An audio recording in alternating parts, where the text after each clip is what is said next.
Hello everyone, কেমন আছো তোমরা সবাই? সো এই হচ্ছে আমাদের জামাই ষষ্ঠী ব্লগ। যেহেতু জামাই ষষ্ঠী, তাই সকাল সকালই স্নান করে সবার আগে আমার মাধবকে আর বাড়ির সমস্ত ঠাকুরকে পুজোটা দিয়ে নিই।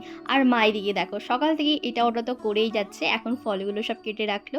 আর এদিকে দেখো কৌশিকও চলে এসেছে। আজকে কিন্তু সমস্ত জামাইদের জন্য দারুণ একটা ব্যাপার। ও আসতেই মা এখানে সকালে টিফিনটা দিয়ে দেয়, আর ও চিড়ে দই এসব খেতে তো খুবই ভালোবাসে, তাই মা ওর জন্য এত কিছু আয়োজন করেছে।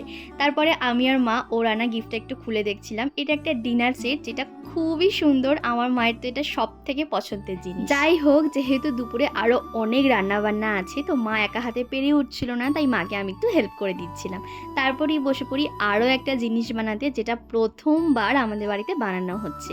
আচ্ছা, এটা কি বানাচ্ছি তোমরা কি কেউ বুঝতে পারলে কমেন্ট করে জানাও। দিয়ে ফাইনালি সব রান্নাবান্না কমপ্লিট হয়, আর মা এখানে কৌশিককে সমস্ত কিছু সাজিয়ে গুছিয়ে দিল।